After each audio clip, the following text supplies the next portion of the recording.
Olá, vamos para mais uma aula de processo civil.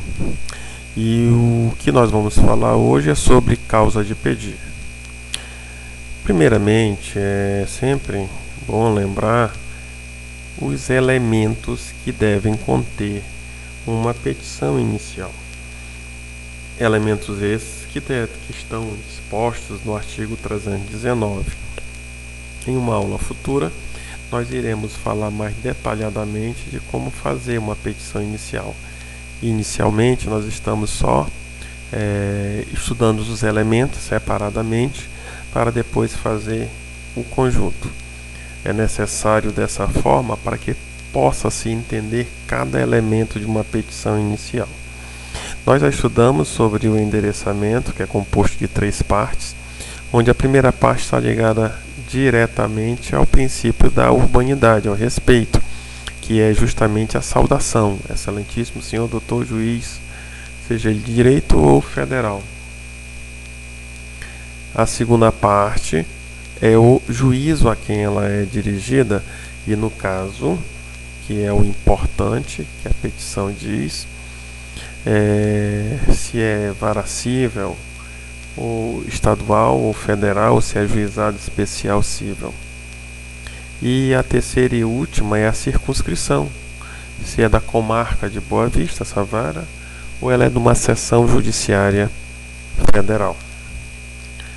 Depois vimos os elementos de qualificação das partes, elementos essenciais que deverão conter. Não significa que é somente esses. De acordo com cada juízo, pode aparecer outros elementos.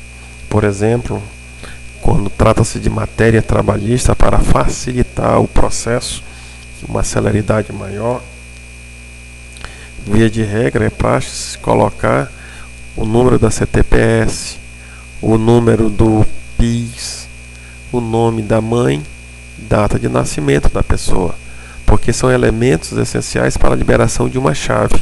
E o juiz o faz dentro de um processo, não precisa intimar as partes para que tragam essas informações para poder liberar a chave, o que torna o processo menos célere. Então, o peticionante tem que ter ideia de que elementos são importantes na hora de se fazer a petição, para que faça a qualificação. Por exemplo, nesse caso aqui, do inciso 2º, do artigo 319, ele não traz aqui, por exemplo, a nacionalidade, que às vezes é necessária em decorrência de algumas situações. A idade da pessoa, que não se pede aqui, como data de nascimento, para aqueles processos que tramitam em urgência por causa da idade. Ou outros elementos que se achar necessário, como, por exemplo, número de telefone que a pessoa pode colocar, que facilita na hora de uma diligência o oficial não localizar, mas está o número do telefone e ele liga para aquele número. Hoje, o WhatsApp é uma ferramenta que é muito utilizada na justiça e ela deve cada vez mais ser utilizada com o fim de dar celeridade. Outro elemento, que agora que nós vamos estudar, seria causar de pedir. O que seria causa de pedir? A petição inicial fala os fundamentos jurídicos e o pedido: fato, alegações de fato, alegações de direito do pedido. Então, só são essas que existem na petição inicial? Evidentemente que não, porque nós temos as preliminares. As preliminares também é uma causa de pedir dos pedidos liminares. Aqui, o artigo 319 fala dos elementos essenciais que a petição inicial deverá conter. Ele não está falando de todos aqueles que podem conter.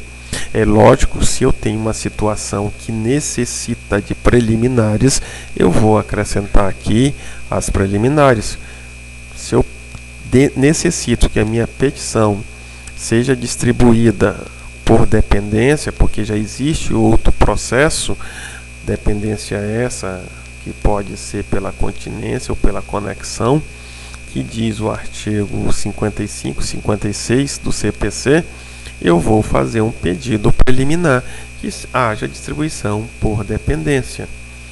Se eu pedir, a parte tiver necessidade, posso requerer como tutelas antecipada a concessão do benefício da justiça gratuita, ou mesmo se tiver um perigo, um receio de demora causar um prejuízo, pode ser requerido os benefícios da antecipação da tutela. E isso são preliminares. Porque não está incluso no artigo 319, quer dizer que não deve ser colocado. Sim, se houver necessidade, você vai colocar. Mas o que seria mais ou menos causa de pedir? Porque aqui está sendo falado que as alegações de fato, as alegações de direito e as preliminares são consideradas causas de pedir, causas que motivam o pedido. Temos um exemplo aqui, simples, que isso acontece no dia a dia, é uma pessoa solicitar do pai ou da mãe alguma coisa. Mamãe me dá R$100? Ora, é mãe. Mas a mãe não vai chegar para a filha e dar logo R$100. Chega, a mamãe me dá R$1.000, ela vai dizer, motive. Qual o motivo desse pedido? Se é mãe que está com a gente, que nos conhece, ela pede um motivo, quanto mais um juiz. O que é que a mãe faz? Ajuda. A mamãe pode corrigir o pedido da filhinha. Mas e em juízo eu vou chegar? Seu juiz me dá R$1.000 de indenização. Aqui é o pedido R$1.000 por causa de indenização. O juiz vai dizer, indenização de quê? Danos morais, danos materiais, qual foi o motivo? Só que juiz não é papai. Então, como o juiz não é papai, ele não vai poder corrigir o pedido errado da parte. Porque existe no artigo 330, que nós vamos estudar ainda, que se o pedido não tiver acompanhado da causa de pedir, uma petição, houver a ausência da causa de pedir, o juiz vai indeferir. Ou a causa de falta com a causa de pedir, ou se faltar pedido. Porque o juiz não pode corrigir automaticamente a petição. E nem tampouco vai chegar para outra parte e dizer, doutor, corrija a sua petição porque ela não tem causa de pedir. Porque já é matéria de indeferimento de plano. Isso é um erro crasso do qual o juiz tem que indeferir a petição inicial.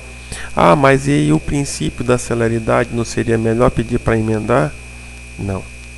Não haveria ligado com o princípio da celeridade aí, porque se houvesse a necessidade da celeridade, a própria parte autora, quando fizesse o pedido, já se protegeria e já o faria direito para evitar dificuldade lá na frente. O juiz não pode emendar de ofício e, de acordo com o artigo 330, está vinculado à lei, ele deve pedir, extinguir o processo para que o autor o faça correto novamente. Vai isentar das custas desse primeiro processo que fez o pedido errado? Evidentemente que não.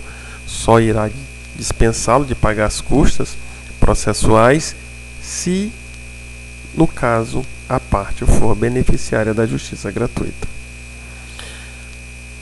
Como seria o pedido? Então tem que chegar e falar, o meritíssimo, eu quero R$1.000 de indenização para reparar um dano e explicar qual é o dano que a parte sofreu. Ele tem que demonstrar o prejuízo. Se ele não demonstra o prejuízo, ele não tem como ter indenização. Então, quando se faz um pedido na justiça, há a necessidade de deixar bem claro para o magistrado com base em que ele está fazendo aquele pedido. Vamos para o segundo caso aqui, por exemplo.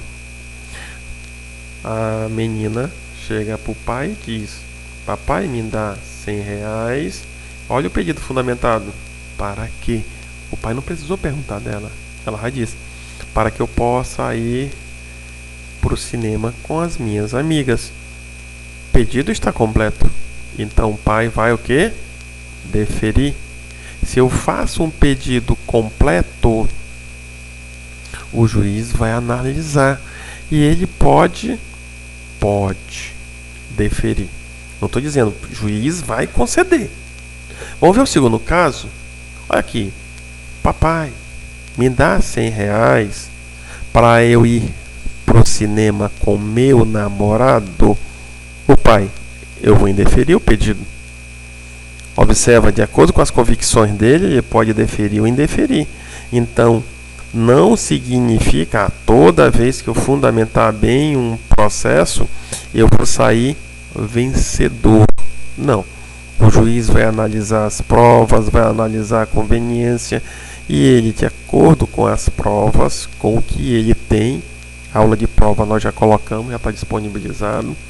De acordo com a prova e com a sua convicção, ele vai dizer se ele vai deferir ou indeferir o pedido.